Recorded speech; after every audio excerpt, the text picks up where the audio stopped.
주님께서 여러분과 함께 또한 사대와 함께 마테오가 전한 거룩한 복음입니다. 주님 영광 받으소서. 예수님께서 말씀을 하고 계실 때 한 회당장이 와서 예수님께 엎드러지라며 제 딸이 방금 죽었습니다. 그러나 가셔서 아이의 손을 얹으시면 살아날 것입니다 하고 말하였다. 예수님께서는 일어나시어 제자들과 함께 그를 따라가셨다. 그때에 12해 동안 혈루증을 앓는 여자가 예수님께로 다가가 그분의 옷자락 술에 손을 대었다. 그는 속으로 내가 저분의 옷에 손을 대기만 하여도 구원을 받겠지 하고 생각하였던 것이다. 예수님께서 돌아서시어 그 여자를 보시며 이르셨다. 딸아, 용기를 내어라. 너의 믿음이 너를 구원하였다. 바로 그때 그 부인은 구원을 받았다. 예수님께서 회당장의 집에 이르시어 피를 부는 이들과 소란을 피우는 군중을 보시고 물로들 가거라. 저 순이는 죽은 곳이 아니라 자고 있다 하고 말씀하셨다. 그들은 예수님을 비웃었다.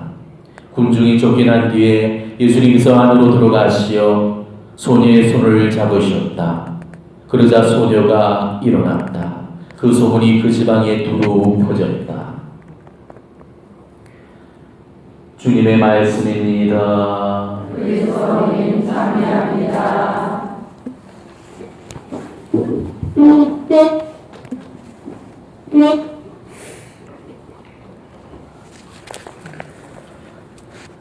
오늘 복음에서는 두 가지 치유 기적 사건이 소개가 되고 있습니다. 하나는 그 회당장의 죽은 딸을 살리신 그 치유 이야기고요. 또 하나는 하혈하던 여인을 완치시킨 그 이야기죠. 오늘 우리는 정말 살면서 만나보기 힘든 큰 믿음, 두 믿음을 만날 수가 있습니다. 바로 이 회당장과 또 혈루증을 앓고 있던 이 여인, 정말 우리에게 남다른 그런 믿음을 보여주고 있습니다. 도대체 이 사람들한테서 우리가 본받아야 될 그 믿음이 뭔지 우리가 그걸 오늘 한번 찾아봤으면 좋겠습니다. 사실 저는 강론을 하면서 치유 중심의 강론 혹은 기적이라든지 또 은사 중심의 그런 강론을 별로 좋아하지 않습니다. 왜냐하면 성모님이나 또 예수님은 우리에게 그런 것들을 요구하시기보다는 우리에게 먼저 희생적 가치를 이야기를 하시고 또 보속과 배상의 삶을 살아가기를 당부를 하셨죠. 우리가 받고 있는 크고 작은 그런 고통들을 하나님께서 보내주는 그 고통들을 우리가 정말 희생적으로 참아내는 것, 참아 견디는 것, 그것을 잘 다듬어서 복원시키는 것, 바로 이것이 우리가 궁극적으로 지향해야 될 우리 신앙의 자세이기 때문이죠. 하나님께서 그래도 우리에게 치유를 주신다면, 그래도 우리 기도에 응답을 주신다면, 그래도 우리 삶에 기적을 주신다면 그것은 덤으로 주어지는 선물이지 절대 우리가 덤으로 받는 그 선물을 우리의 본질인 양 생각해서는 안 됩니다. 우리가 그렇게 생각하는 이상 우리는 끊임없이 하나님의 보조머리를 욕심낼 수밖에 없는 그런 양아치들이 되어지고 마는 것이죠. 제발 우리가 은사적인 것들, 치유나 기적 따위에 너무 지나치게 목매지 않으셨으면 좋겠습니다. 우리가 먼저 하느님 것을 먼저 채워드리게 되면은 하느님께서도 덤으로 내 것을 채워주신다는 것, 바로 그런 이해의 범위 안에서 우리가 치유를 생각하시고 우리 기도의 응답을 생각하셔야만 될 것입니다. 하지만 오늘은 우리가 이 두 큰 믿음을 통해서 우리가 정말 그래도 하나님께로부터 어떤 어려운 문제에 대한 그런 답을 찾기 위해서 과연 어떻게 기도해야 되며 하나님을 어떻게 신뢰해야 될지 바로 이 두 큰 믿음을 통해서 우리가 하나님께 응답을 받기 위한 그런 조건들에 대해서 오늘은 나눠보는 그런 시간을 가져보도록 하겠습니다. 먼저 첫 번째, 우리는 회당장의 믿음을 볼 수가 있습니다. 자, 회당장이라는 것은 그 회당을 관리하는 책임자를 말합니다. 회당은 그 예수님 당시에 유대인들의 그 집회 장소였습니다. 바빌론 유배 이전까지만 해도 예루살렘 그 성전이 신앙과 종교의 그런 중심지였죠. 근데 바빌론 유배 이후에는 성전이 없어집니다. 그리고 이제 회당을 중심으로 해서 신앙생활을 하게 되죠. 회당이 각 지역 그리고 각 고을마다 다 있었기 때문에 바로 그 회당을 중심으로 율법이 가르쳐졌고 예배가 드려졌고 또 그 속에서 재판도 이루어졌습니다. 근데 이런 일들을 그 회당에 10명의 관리자들이 있었는데 그 회당 관리자들이 그런 역할을 하게 되었죠. 이 회당 관리자들은 그 당시에 나이가 굉장히 지긋한 지방 원로들로 구성이 되게 됩니다. 근데 그 가운데서도 특별히 3명의 원로가 이 회당장의 역할을 맡게 됩니다. 그래서 나머지 7명의 그런 회당 관리자들을 감독하고 지도를 했던 것이죠. 때문에 회당장은 어느 고을이든지 나이나 연륜으로나 그 지위나 신분으로도 그 지역의 최고 유지고 그 마을에서 최고로 존경과 신망을 받던 그런 사람들이 발탁이 되게 됩니다. 자, 오늘 예수님을 찾아왔던 이 회당장은 다른 복음에서는 이름이 알려져 있죠? 뭐라고 알려져 있습니까? 야이로. 맞죠?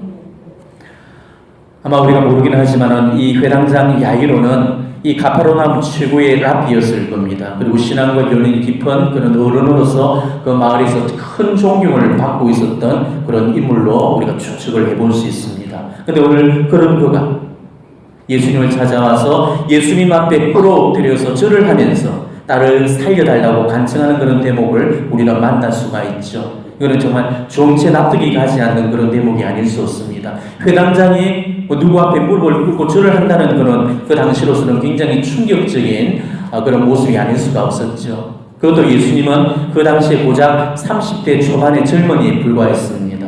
게다가 예수님은 그 당시 종교 지도자들로부터 이단으로 찍힌 신흥 종교 집단의 그런 괴수였죠. 자, 정통 유대신앙의 권위자였고 또 이 가프라나움 최고의 어른이었고 원로가 이단 지도자인 그것도 새파랗게 젊은 그 청년 앞에 무릎을 꿇고 절을 한다는 것, 이거는 상식적이지 못할 뿐더러 사회 통념상으로도 이 허락되지 않는 그런 행동이었습니다. 얼마든지 아래 사람을 대신 보낼 수도 있었을 거고 구태여 무릎을 꿇지 않고서라도 얼마든지 점잔을 빼면서 위험이나 그런 체신을 지켜가면서 부탁을 할 수도 있었던 거죠. 그렇지만 회당장은 오로지 딸을 살리겠다는 그 일념으로 자기가 가진 그런 사회적인 지위, 그런 신분, 인생 연륜조차도 다 스스럼 없이 내려놓았습니다. 위험이나 체면, 위신 따위는 안중에도 없었던 거죠. 자, 복음에서도 이런 어떤 사례를, 비슷한 사례를 볼 수가 있습니다. 바로 시로페니케아 여인, 즉 가나안 여인이 그랬죠. 마귀들이 그 자기 딸을 살려내기 위해서 자신은 땅에 떨어지는 그 부스러기를 받아먹는 강아지가 돼도 좋다고 그렇게 생각을 했었습니다. 예수님 앞에 우리가 정잔을 빼고 체면을 차리고 위신을 세우려는 짓은 정말 어리석은 짓이라는 것이죠. 유대교의 고위 관료였던 니코데모를 보십시오. 사회적인 자기 체면 때문에 낮에는 그 사람들의 시선이 무서워서 오지를 못하고 한밤중에야 예수님을 찾아갔던 것입니다.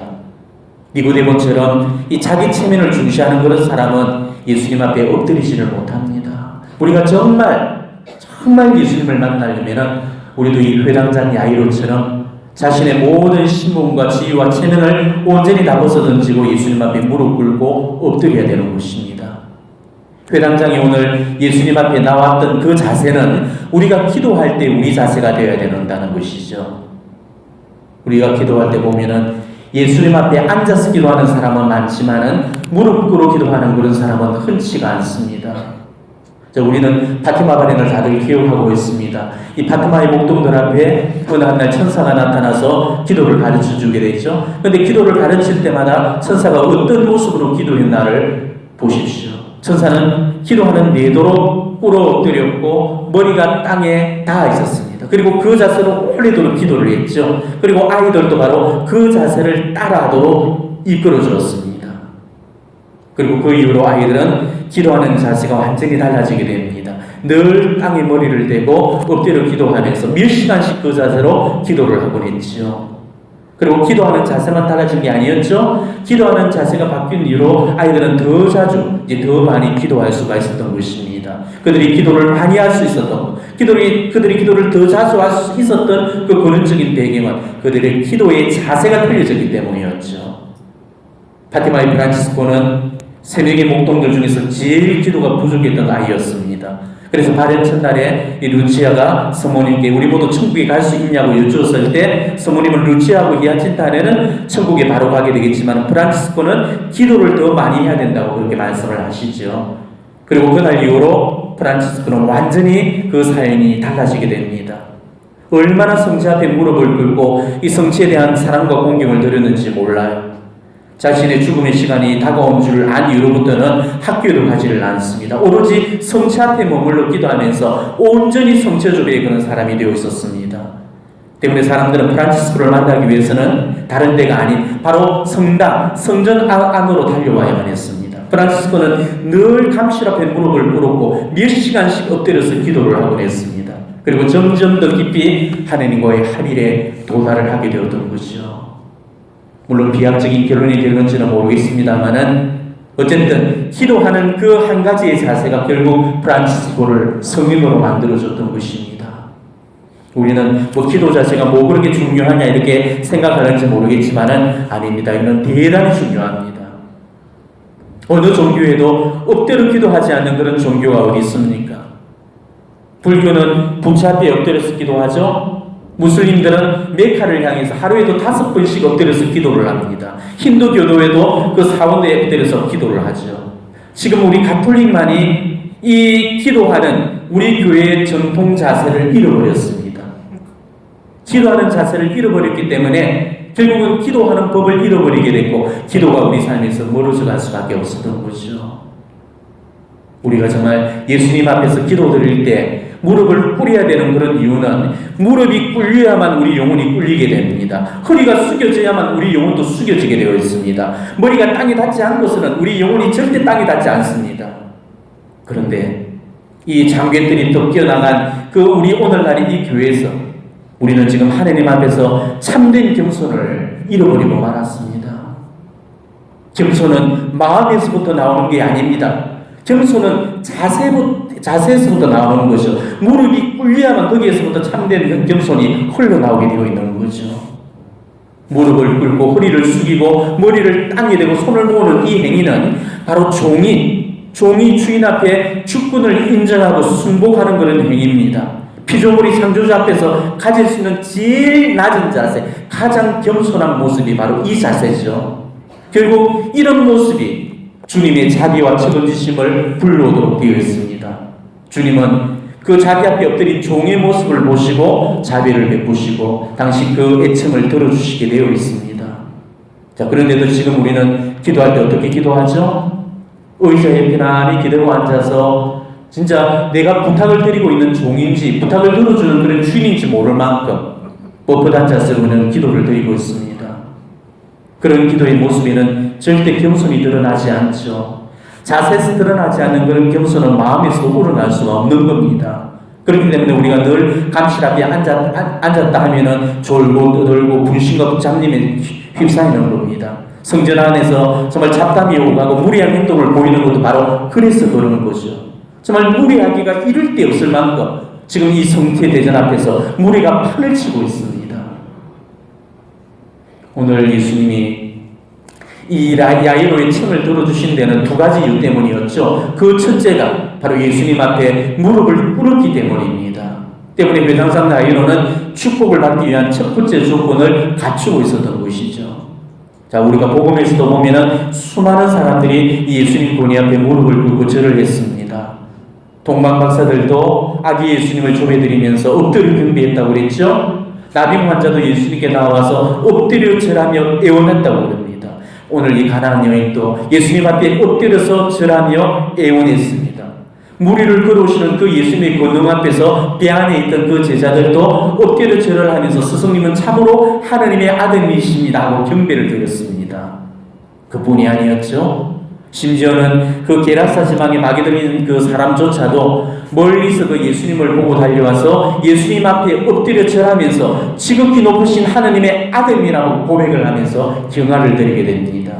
자, 천군 천사들도 예수님 앞에 무릎을 꿇고 심지어 마귀조차도 예수님 권능 앞에 무릎을 꿇는데 우리 인간이 무릎을 꿇지 않는다는 것, 이거는 얼마나 겸손치 못한 모습이겠습니까?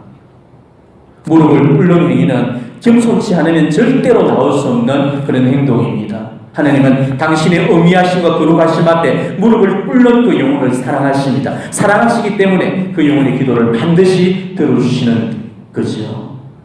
우리 역시도 바로 하나님께로부터 응답을 받기 위해서라면 우리의 무릎이 꿇려져야 되는 것입니다. 감시랍에서 기도하는 그런 사람들을 보게 되면은 사실 맨 앞줄에 나와서 기도하는 그런 사람이 잘 없죠. 우리가 기도할 때 맨 앞줄에 앉아야 될 그런 이유가 있습니다. 오늘날은 어느 성당 할 것 없이 장개틀이 다 뜯겨져 나가 버렸습니다. 그래서 장개틀이 없는 그 성당에서도 그래도 맨 앞줄에서만큼은 장개틀이 마련되어 있죠. 얼마든지 우리는 하느님께서 제일 즐기하시고 좋아하시는 모습으로 우리의 기도가 받쳐질 수가 있는 것입니다. 저는 여러분들이 기도하면서 성체 대전 앞에 앉았을 때나 또 여러분의 기도상 앞에 앉았을 때조차도 자주 무릎을 꿇고 기도하는 그런 습관을 들이라고 꼭 말씀을 드리고 싶습니다. 더 가능하다면 자주 허리를 굽히고 머리를 땅에 박고 납작 엎드려서 바로 천사가 했던 그런 모습으로 주님께 간구와 탄원을 드리도록 하십시오. 천상의 천사들과 천상의 성인 성녀들이 바로 그런 모습으로 우리 예수님을 배려하고 계십니다.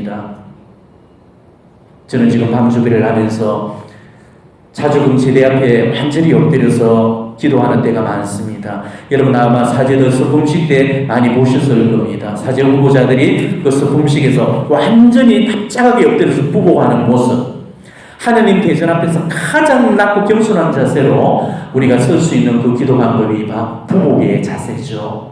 바로 그런 자세로 우리가 머물다 보면은 정말 하느님의 자비께서 흐뭇해하고 계시다는 것을 우리가 심령으로 느낄 수가 있습니다. 우리는 겸손한 모습이 아니고 보다도 겸손한 모습으로 기도하는 그런 사람들이 되어셔야 됩니다.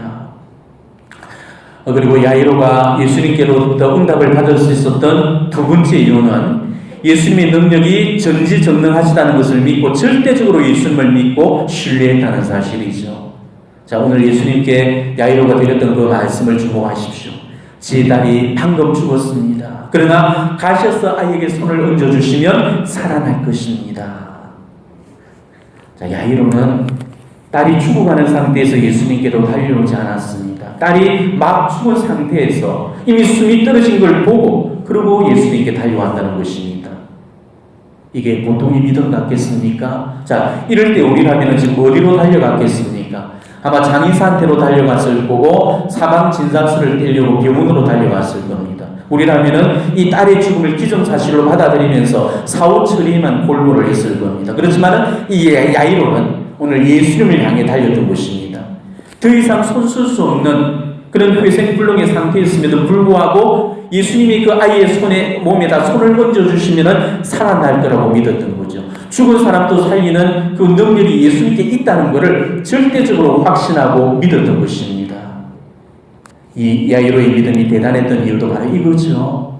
예수님이 죽을 딸을 살려내실 거라고 믿는 것, 이거는 보통의 믿음을 갖고는 불가능합니다. 기적이 초자연적인 현상이라면 우리 인간이 경험할 수 있는 가장 기이한 초자연적인 현상이 아마 죽은 자를 살려내는 것일 겁니다. 우리는 죽은 자를 살리는 일이 불가능하다는 것을 다들 경험적으로 알고 있죠. 이 죽은 자를 살리는 일은 우리의 일이 아니고 그는 하느님만이 하실 수 있는 그런 일입니다. 그런데도 야이로가 예수님이 그렇게 하실 수 있다는 것을 믿었다는 것은 뭘 이야기하십니까? 뜻하겠습니까? 바로 예수님을 하느님으로 믿었다는 것이죠. 예수님이 바로 창조주이시고 구세주이고 주님으로 인정하고 있다는 그런 명백한 증거가 되는 것입니다. 베타니아의 마리아도 오빠 라자로가 죽었을 때 예수님께서 그 마르타한테 네 오빠는 다시 살아날 것이다 하셨는데도 그걸 행명 그대로 믿지를 못하고 마지막 날 부활 때 다시 살아나는 것을 저도 알고 있습니다. 이렇게 대답을 해버렸죠. 이게 그나마 믿음 있다는 그런 사람의 반응인 것입니다. 대개는 이런 상황에서 호흡숨을 쳐버리고 비웃고 말 겁니다. 오늘 복음에서 그 회당장 야이로의 집에 머물러 있던 그런 사람들이 잠을 자고 있다는 그 예수님의 말씀을 듣고 전부 다 비웃어버렸잖아요. 이게 우리들 반응인 거죠. 자, 어느 날 천사가 75 먹은 아브라함한테 나타나서 사라가 아들을 낳을 거라고 말해줬을 때 그때 사라는 그 말을 듣고는 비웃어버렸죠. 저카리아도 마찬가지였습니다. 천사가 엘리사벳에게 그 임신 사실을 알려줬을 때 그것을 저카리아는 믿지를 않았죠. 이게 바로 인지상정이라는 것입니다. 우리는 인간적으로 불가능한 것은 믿으려고 하지 않는 그런 경향이 있습니다. 내가 불가능한 것은 하느님이 또 불가능할 거라고 그렇게 생각을 해버리죠. 그렇기 때문에 지금 우리 삶에 무수한 기적을 만나지 못하고 있는 것입니다. 우리가 하느님께 대한 신뢰를 잃어버림으로써 내 삶에 얼마나 많은 기적을 잃어버리는지를 아셔야 됩니다. 왜 복음에서는 그토록 자주 일어나는 그런 기적들이 우리 삶에서는 아예 찾아볼 수가 없습니까? 그것은 하느님이 기적을 베푸시지 않아서 내 삶에 기적이 안 일어나는 것이 아니고 내가 하느님을 믿지 못하기 때문에 내 삶에 기적이 못 일어나고 있는 것입니다. 하느님이 나처럼 불가능하시다면 그분은 하느님이 있을 수가 없는 것이죠. 나는 무능하지만 그분은 전능하십니다. 나는 무지하지만 그분은 전지하십니다. 그래서 가브리엘 대천사께서 뭐라고 일러주십니까? 그분께는 불가능한 일이 없다라고 분명히 말씀해 주셨습니다. 죽은 자를 살리는 그 예수님의 능력을 믿는 사람이라면 예수님의 그 어떠한 능력도 아마 의심하지 않고 믿을 수가 있을 겁니다. 죽음에서 살려내시는 분이 어디에서라고 못 구해주시고 있고 해결하지 못할 문제가 뭐가 있겠습니까? 믿으면 믿는 대로 되리라. 이 예수님의 이 말씀은 참으로 진리의 말씀이죠. 이 야이로의 딸은 바로 결국 그 아버지의 믿음으로 살아났던 것입니다. 언젠가 제3호에 이런 일이 있었습니다. 아주 건장한 청년이 있었는데 어느 한 날 높은 데서 작업을 하던 중에 낙상을 해서 머리를 크게 다쳤죠. 그 보기에는 멀쩡한 듯 보였는데 며칠 지나지 않고 갑자기 쓰러져 버리고 맙니다. 그런데 대학병원에서 내린 결론은 뇌출혈이었습니다. 이미 며칠이 지났기 때문에 손쓸 수 없는 그런 상태까지 진행이 되어버렸습니다. 그래서 의료진도 속수무책이었죠. 완전히 코마 상태에 빠져서 이 산소호흡기에만 목숨을 연명하고 있었습니다. 이 호흡기만 빼면은 바로 사망 진단서가 발부될 터였습니다. 이 본당 신자이기 때문에 제가 위로가는 소식을 듣고 급히 달려가서 종부성사를 줬죠. 제 앞에는 망년자실 넋을 놓고 앉은 그 아이의 어머니가 하염없이 울고 있었습니다. 지금까지 내가 사제로서 이런 경험들을 수차례나 해봤지만은 정말 그럴 때마다 어떤 인간적인 위로의 말도 찾을 수가 없었습니다. 무슨 말을 해줘야 될지 생각이 나지를 않는 거죠. 이럴 때 정말 사제가 할 수 있는 일이라고는 딱 한 가지뿐입니다. 그저 제 가슴에 끌어안고 그 눈물과 울음을 받아주는 그 한 가지일 뿐이죠. 그래서 조용히 다가가서는 그 어머니를 품에 꼭 안아줬습니다. 한도 끝도 없이 눈물과 울음이 계속되었습니다. 제 옷이 흥건하게 젖도록 울다가 결국 제 품에서 실신을 내버리고 말았습니다. 아이 어머니를 간이 침대에 눕혀놓고 병실을 빠져나왔죠. 사제가 되돌아와서도 주의 마음이 진정이 되지를 않는 거였습니다. 제가 이런 일을 겪을 때마다 정말 사제로서 너무나 무능하고 비참함을 느끼곤 합니다. 예수님은 죽은 사람도 살려내실 때 저는 죽어가는 그런 사람도 살려낼 힘이 없으니까 이 무능함을 느낄 수밖에 없는 것이었죠. 보좌 시절에 제가 모셨던 한 주임 신부님이 저더러 늘 용한 신부라고 놀리곤 하셨습니다. 주임 신부님이 종부성사를 주고 오면 다들 자리를 들고 일어나는데 제가 종부성사만 갔다 왔다면 그 길로 바로 선중에 들게 됩니다. 손만 댔다면 손들은 족족이 다 죽어나갔습니다. 이번에도 또 젊은이 하나 또 읽겠거니 생각하고는 연도에 인종이 있을 거라고 알리고 장례 준비까지 다 지시를 해놓은 그런 상태였습니다. 그렇게 이런저런 일을 하고 있던 중에 전화벨이 울렸죠. 받아보니까 그 아이의 어머니였습니다. 그런데 수화기에서는 그 울음 섞인 애원의 목소리가 홀려 들어왔습니다. 아이의 어머니는 저한테 울면서 이렇게 매달렸습니다. 신부님, 우리 아이 이렇게 보내서는 안 돼요. 우리 아이 이래 보내서는 안 돼요. 신부님이 오셔서 우리 아이 좀 깨워주시오. 엄마 얼굴 한 번만이라도 좋으니까 좀 보고 가라고 해주세요. 이렇게 보낼 수는 없어요. 이렇게는 못 보내요. 그러면서 오열과 통곡을 하는 것이었습니다. 지금 사제가 간다고 해서 무슨 뾰족한 수가 있을까마는 그 아이 어머니의 애절하고 사무치는 바람을 도저히 거절할 수가 없었습니다.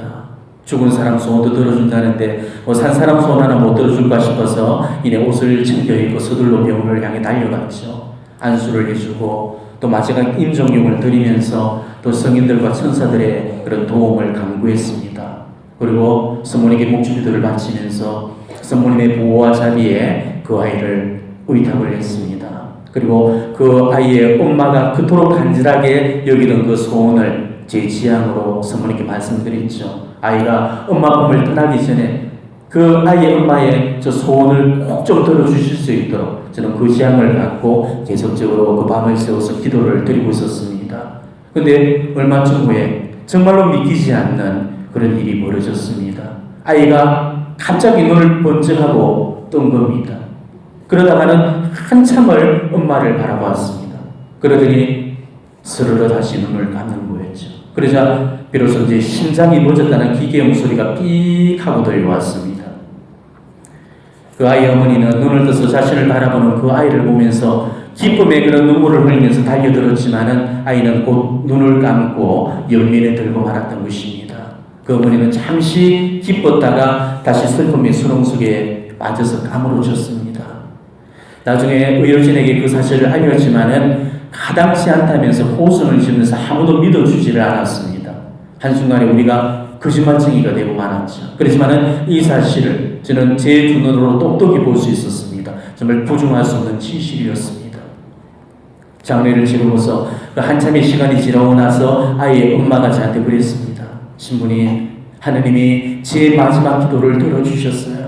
그날의 일은 분명히 기적이었고 하느님께서 제 삶에 베푸신 놀라운 선물이었습니다. 그날의 일을 저는 평생 잊지 못할 것입니다.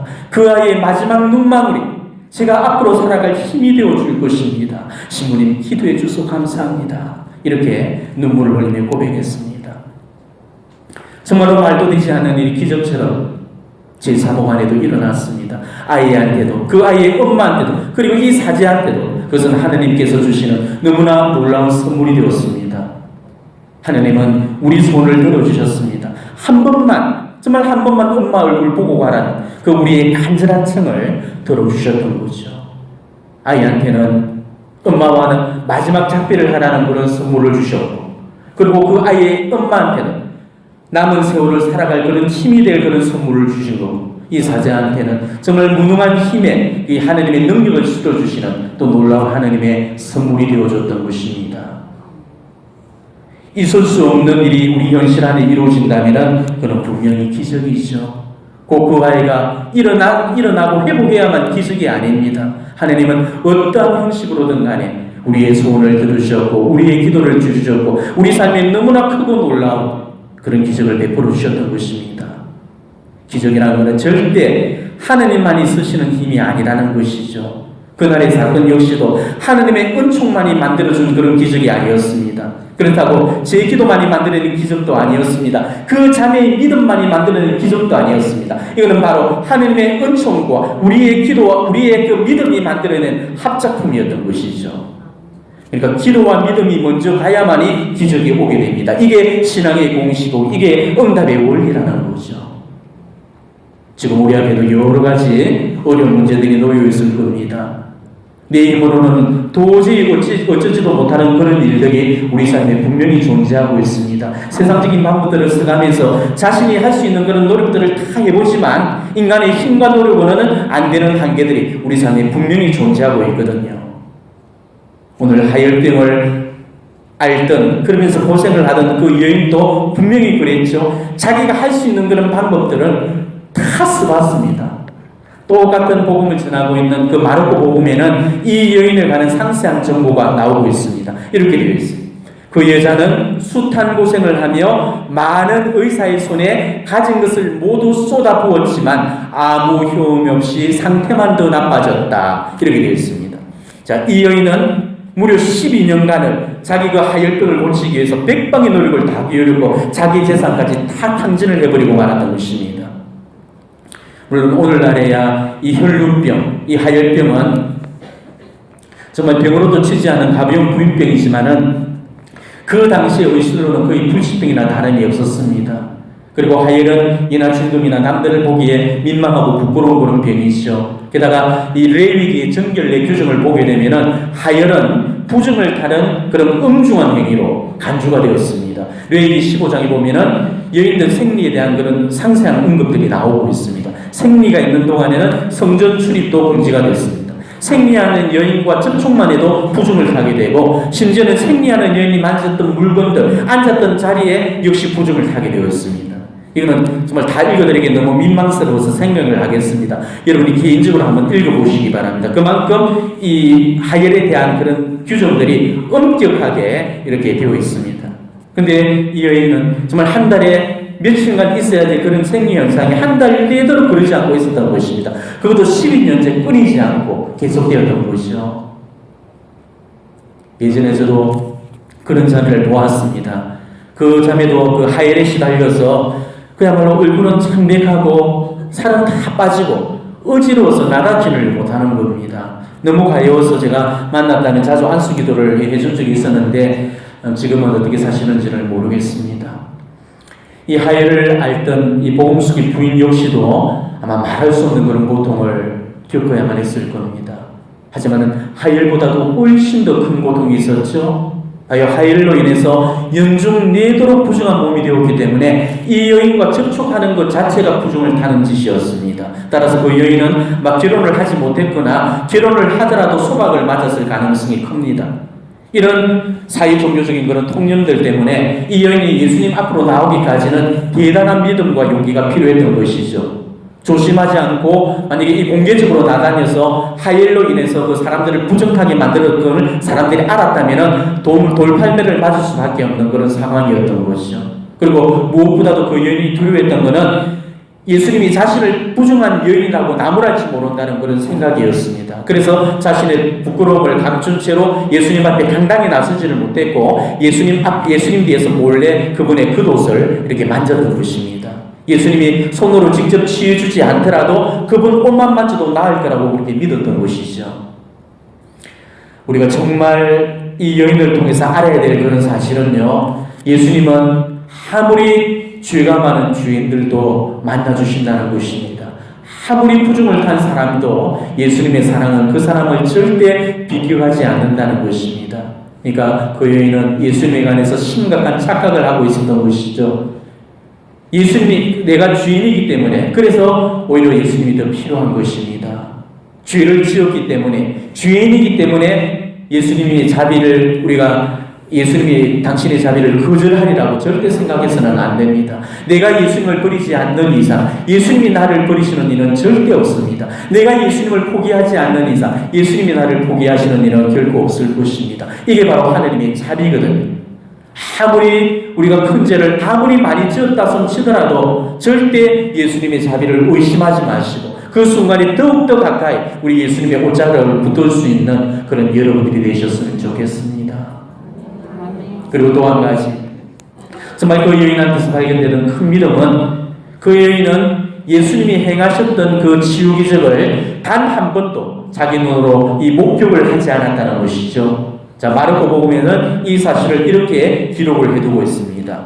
예수님의 소문을 듣고 군중에 섞여 예수님 뒤로 가서 그분의 옷에 손을 대었다. 예수님의 소문을 듣고, 그러니까 이 여인은 직접 보고 믿은 게 아니고 소문을 듣고 믿었던 거죠. 자, 보면서도 믿지 못했던 제자들의 믿음과는 처음부터가 달랐던 것입니다. 보고 믿는 거, 그 누구나 다 할 수 있죠. 보고 믿는 거는 쉬운 일이지만은 듣고 믿는 거는 절대 쉬운 일이 아닙니다. 열 제자들을 한번 보십시오.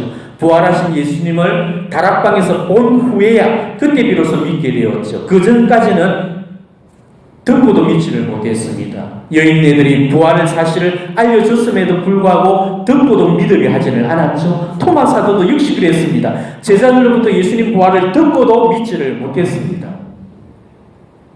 우리는 예수님을 보고 믿으려고 해서는 안 되는 거죠. 이미 예수님은 그 복음을 통해서 당신의 놀라운 이적과 그 권능을 우리에게 차고 넘치도록 들려주셨습니다. 들은 것만으로도 우리는 지금 예수님을 믿기에 부족함이 없는 겁니다. 우리는 보지 않고 믿는 그 믿음을 가져야 됩니다. 그래서 예수님께서 보지 않고 믿는 사람은 행복하다고 말씀하셨죠. 토마스 아퀴나스 성인이 성제 찬미가에서 어떻게 기도하셨습니까? 엎드려져라나이다 눈으로 보호할 수 없는 하느님, 그러면서 다만 들음으로써 믿음 든든해지오니 믿나이다 천주성자 말씀하신 모든 것을 주님의 말씀보다 더 참된 진리 없나이다, 이렇게 고백하죠. 그러니까 이미 예수님은 복음을 통해서 당신이 직접 하시는 그 말씀을 통해서 그리고 수많은 기적을 체험했던 그 증인들을 통해서 당신이 바로 기적의 주인이라는 사실을 우리에게 알려주셨습니다. 때문에 우리는 복음을 통해서 능히 그분의 기적을 만났고 그분의 기적을 들었습니다. 그리고 미사 때마다 선포되어지는 그 복음 말씀, 그리고 이 사제의 입을 통해서 주어지는 강론을 통해서도 얼마나 많이 그 예수님의 그런 이적을 우리가 지금 듣고 있습니까? 구체적 내 눈으로 확인해 보지 않고서도 우리는 들은 것만으로도 얼마든지 예수님을 믿어드릴 수 있어야 되는 거죠. 그런데도 우리는 그러지를 못한다는 것입니다. 보지 않고도 믿어드려야 되는데도, 들은 것만으로도 믿어드려야 되는데도 왜 예수님의 말씀을 우리가 신뢰하지 못하고 왜 예수님을 믿어드리지 못하는지 모르겠어요. 이 여인 역시 바로 보지 않고 믿는 그 믿음과 또 예수님 옷자락에 손대면 나을 거라는 그 믿음 때문에 결국 자기가 바라던 은총을 얻을 수가 있었죠. 두 번째 기적 역시도 믿는 대로 되리라는 그 말씀의 성취가 이루어낸 결과였던 것입니다. 오늘 이 회당장과 그리고 또 이 혈루증을 앓는 여인은 정말로 우리가 닮아야 될 우리 신앙의 큰 스승들입니다. 작은 믿음을 갖고는 안 되지만은 큰 믿음을 갖고 주님께 매달릴 때는 정말 이 세상이 줄 수 없는 그런 놀라운 응답을 받게 된다는 것을 오늘 이 두 믿음의 증인들이 그 삶으로 그것을 증명해 주고 있는 것이죠. 기적은 절대 예수님 혼자서 행하시는 게 아닙니다. 하느님의 은총과 더불어서 큰 믿음이 만나서 만들어지는 게 기적이라는 것입니다. 복음에서 자주 언급되고 있는 그 문장이 그들의 믿음을 보시고라는 그런 말씀이죠. 예수님은 언제나 기적을 베푸실 때 믿음을 보시고 기적을 베푸신 겁니다. 겸손을 보시고 기적을 베푸신 게 아니었습니다. 희망을 보시고 기적을 베푸신 게 아니었죠. 그 사람의 인내를 보시고 기적을 베푸신 게 아니었습니다. 그 사람의 사랑을 보시고 기적을 베푸신 게 아니었습니다. 오로지 믿음을 보시고, 예수님은 언제나 기적을 베푸실 때 당신을 믿어드리는 그 참된 믿음을 보시고 기적을 베풀어 주셨다는 것이죠. 중풍병자를 들것에 싣고 왔을 때도 그 네 사람의 믿음을 보시고 병자를 치유해주셨거든요. 이게 바로 응답의 원리라는 것입니다. 응답과 기적과 은총과 이 축복이라는 것은 오로지 믿음을 통해서만 흘러나올 수가 있다는 것이죠. 자, 그렇다면 여러분은 지금 꼬여있는 내 인생 문제를 들고 어디를 향해서 달려가고 있습니까? 더 이상 내가 손쓸 수 없도록 내 삶이 그렇게 완전히 다 망가졌을 때 우리는 과연 어디를 향해서 지금 달려가고 있습니까? 야이로처럼 예수님께로 달려가고 하열병을 앓던 여인처럼 예수님 옷자락만 붙드는지, 아니면 내가 달려가는 곳, 내가 붙드는 곳이 다른 데 있는가를 점검해 보셔야 된다는 것입니다. 어려운 문제만 생겼다면 정집을 찾아다니고 철학관을 찾는 그런 우리 가톨릭 신자들이 얼마나 많은지 모릅니다. 하나님이 그토록 싫어하고 혐오하시는 그 사탄마귀 악령들한테 가서 정교에 의존하는 믿음, 그게 진짜로 예수님을 믿어드리는 믿음일 수가 있겠습니까? 그는 예수님을 믿는 것이 아니고 그는 예수님을 이용해 먹는 것입니다. 자기 이익과 손실에 견주어서 그때마다 필요한 곳에서 복을 받아내는 것. 그래서 이 쪽집게 정증이한테 가봤다가 용한 스님한테 가봤다가 미사도 드려봤다가 이렇게 양다리 세다리 네다리를 거치는 사람, 간이 하느님 믿는다는 걸 말 입 밖에 꺼내서는 안 되는 것입니다. 그거는 진짜로 우리 예수님을 모독하는 짓입니다. 그런 사람들한테는 예수님도 당신 기적의 힘을 감주십니다. 내가 예수님을 반만 믿어드리면 예수님도 나를 반만 믿어주시는 겁니다. 내가 예수님을 전적으로 믿어드리지 못한다면 예수님도 나를 전적으로 믿어주지 않으실 겁니다. 그 때문에 똑같은 병을 앓더라도 누구는 치유를 받고 누구는 치유를 받지 못하는 거죠. 똑같은 문제도 누구는 응답을 받지만 누구는 응답을 받지 못하는 것입니다. 그러니까 내 삶에 예수님의 기적이 닿으려면 먼저 내 믿음부터 예수님께 힘차게 닿아져야 된다는 것이죠. 회당장 야이로처럼 정말 만사가 끝나버린 것 같은 그런 순간에도 그리고 하열병을 앓던 그 여인처럼 장구한 세월을 답없이 살았어도 우리가 정말로 달려가야 될 곳은 예수님뿐입니다. 우리가 정말로 붙들어야 할 곳은 예수님뿐입니다. 이게 진짜로 예수를 믿는 사람이죠. 오늘 이 기적이 정말 복음서 안에서만 이루어지는 남의 일이라고 생각하는 그런 사람들한테는 그 기적은 영원히 남의 이야기일 수밖에 없을 겁니다. 하지만 내 믿음 속에 역사하시는 그 예수님의 손길을 굳게 믿으시고 그 손길에 의탁하는 사람은 그 기적이 내 삶에서도 여전히 일어나고 있는 오늘의 내 이야기라는 사실을 분명히 깨닫게 되실 겁니다.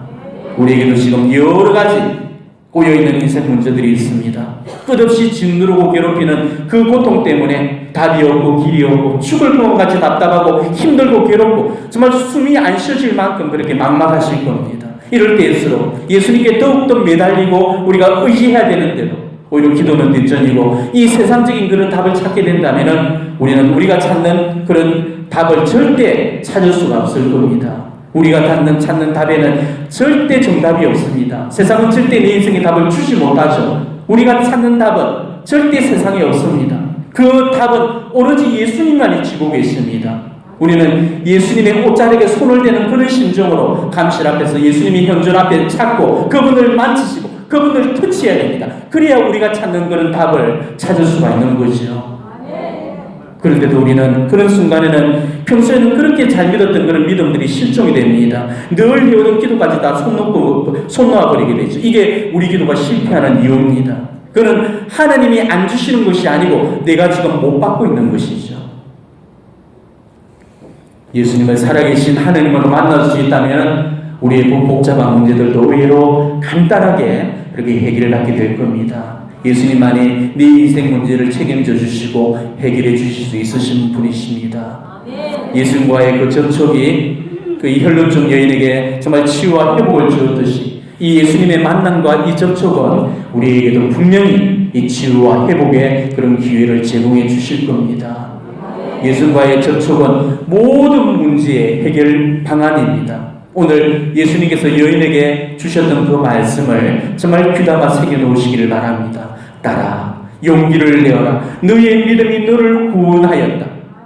예수님께서 오늘 여러분에게도 똑같은 그런 말씀을 주실 줄로 믿습니다. 따라 용기를 내어라. 너의 믿음이 너를 구원해 줄 것이다. 그 용기를 가지시고 정말로 주님 앞으로 나오시기 바랍니다. 주님께서는 지금 우리를 기다리고 계십니다. 예수님께 정말 눈물로서 우리가 탄원을 드리고 매달린다면 받아내지 못할 은총은 아무것도 없을 겁니다. 오늘 이 야이로의 딸을 살려주셨던 그 기적이 또 혈루증을 앓던 그 여인을 살려주셨던 바로 이 기적이 오늘 내 삶에서도 여전히 역사하고 계시고 저들이 만났던 그 예수님이 내 삶에서도 여전히 함께해 주시는 살아계신 하나님이심을 우리는 고백하셔야 됩니다. 그동안 주님을 향했던 우리들의 믿음과 그 신뢰가 부족했다는 사실을 우리가 다시 한번 예수님께 고백을 드리면서 정말 내 믿음 속에 깃들여 있는 이 불신을 오늘 깨끗이 좀 털어내셨으면 좋겠습니다. 주님을 믿으면은 주님도 반드시 나를 믿어주신다는 거 다시 한번 그걸 우리가 되새기면서 우리 믿음을 새롭게 갱신해 보시기를 바랍니다.